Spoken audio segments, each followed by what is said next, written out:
You've decluttered, reorganized, tried new routines, but your home still feels overwhelming. No matter how much you do, the chaos just keeps creeping back in.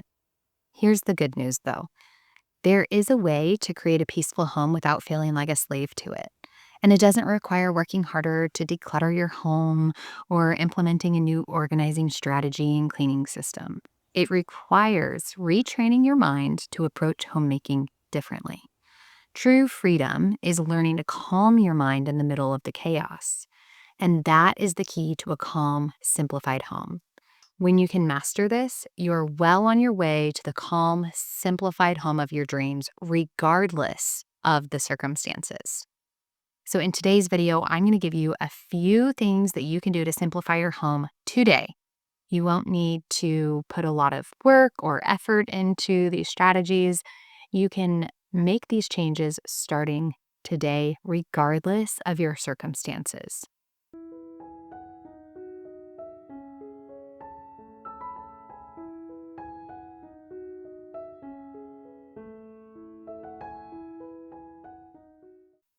When I had 2 kids, I could still manage everything pretty well. The house stayed clean all the time, and I could keep up with my favorite routines.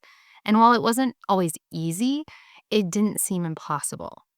But then baby number 3 came along, and suddenly, no matter how much I cleaned, the house never felt actually clean. And my tasks never seemed to be done. I was constantly overwhelmed, but I couldn't figure out why. Then I heard something that made it all make sense.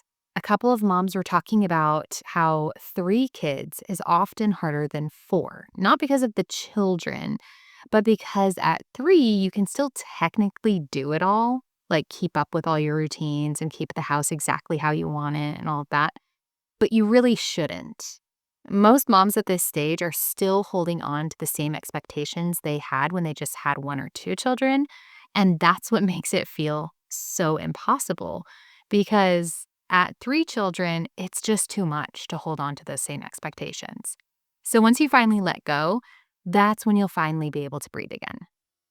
Now, this isn't to say that when you have 1 or 2 children or any number of children that this concept doesn't apply, because it absolutely does still apply. The whole point of this is to say that you have to let go. You have to surrender. And that's exactly what I had to do when I had my 3rd. I had to let go and surrender.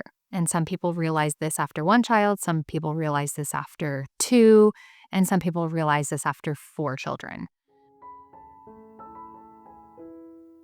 The funny thing about peace is that it's not something you can strive to create. It's a fruit of the Spirit, a gift from the Lord.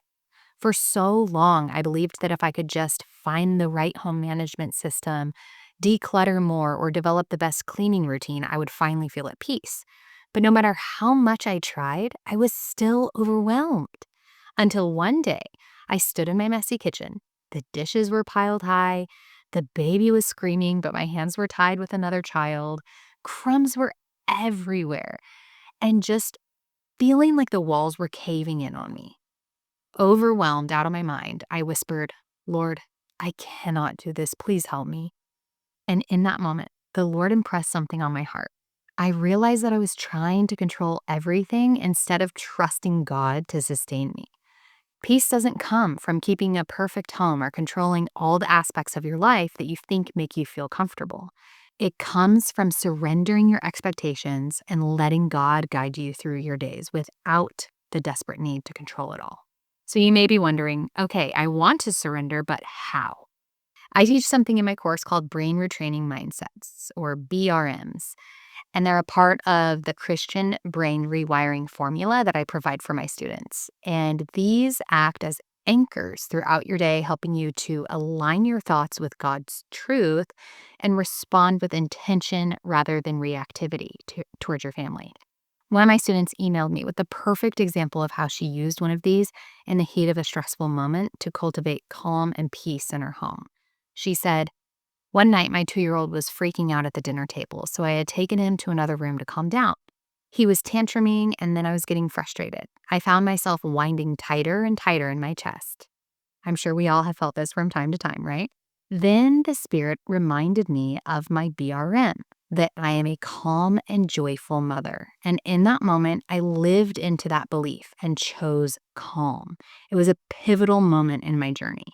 So this student perfectly used the BRM in conjunction with the whole rest of the Christian brain rewiring formula that I offer, but she used it so perfectly and beautifully, and as a result, she was able to respond to her family in a way that she was proud of. For many women, the struggle isn't just knowing what to do. It's feeling paralyzed by guilt, self-doubt, or the fear of failure.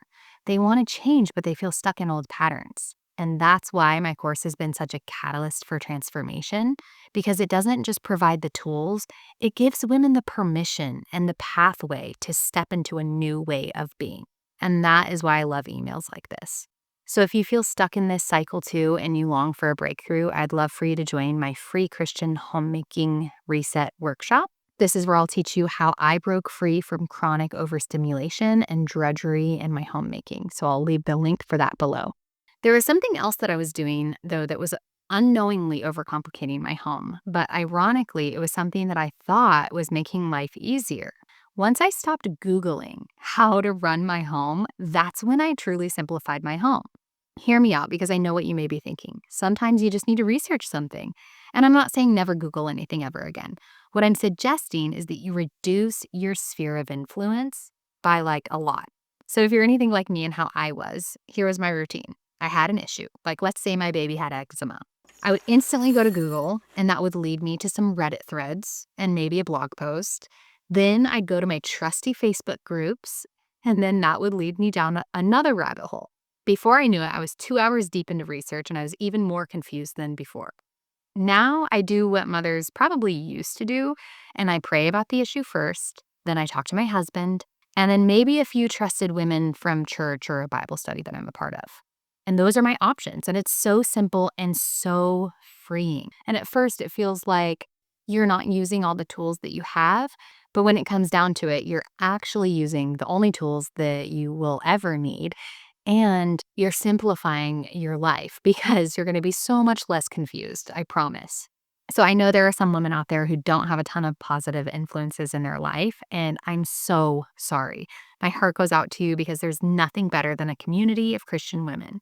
So in addition to prayer and your husband, what I would do if I were you is I would choose less than a handful of accounts or trusted online resources that you follow for guidance like this. But make sure that you choose them very specifically.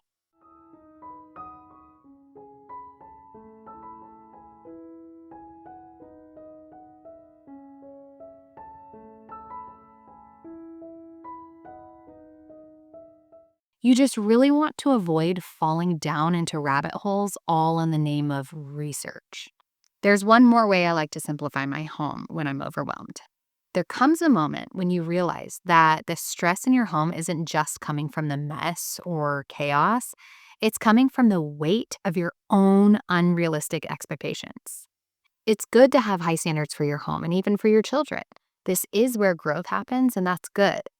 But if those standards are making you resentful, anxious, or exhausted, they might just be stealing your joy and hindering you more than serving you. For a long time, I let things that I learned about homemaking and mothering guide my expectations of how I ran my own home. But over time, I realized that number one, I wasn't getting the full story when it came to these other women's lives or their routine and their children. And number two, they lived a completely different life than me, and what works for them might not and probably won't work for me. So when I tried to implement the same routines in a plug and play manner into my own home, it was like an uphill battle and totally stealing my joy. So I reached a turning point. I could either let high expectations, which really just came from comparison, turn me into a stressed out tyrant, or I could create a home environment that was specific to my family, filled with joy and grace instead of pressure to live up to certain standards that only work for someone else's family. It's such a breath of fresh air to let go of the guilt of not meeting someone else's expectations and instead embrace the freedom to live by the standards that are right for your own family. The secret to a simplified home isn't decluttering, it's learning to stay calm in the chaos so that no matter what's happening around you, you set the tone of your home. You do this intentionally through surrendering the stressful seasons to the Lord, filling your mind with only truth, reducing your sphere of influence, and having realistic expectations that work for your specific family. So if you want help with this, please check out my free Christian homemaking workshop. It's designed to help you overcome overwhelm, retrain your brain for peace, and create a home that feels joyful. Click the link below to join and let me know in the comments what's one thing you're letting go of this week to simplify your home. I'd love to hear from you. It was such a joy to have you here. And if you'd like to learn more about how I simplify my life as a mother and the specific stress traps that I avoid, watch this next video.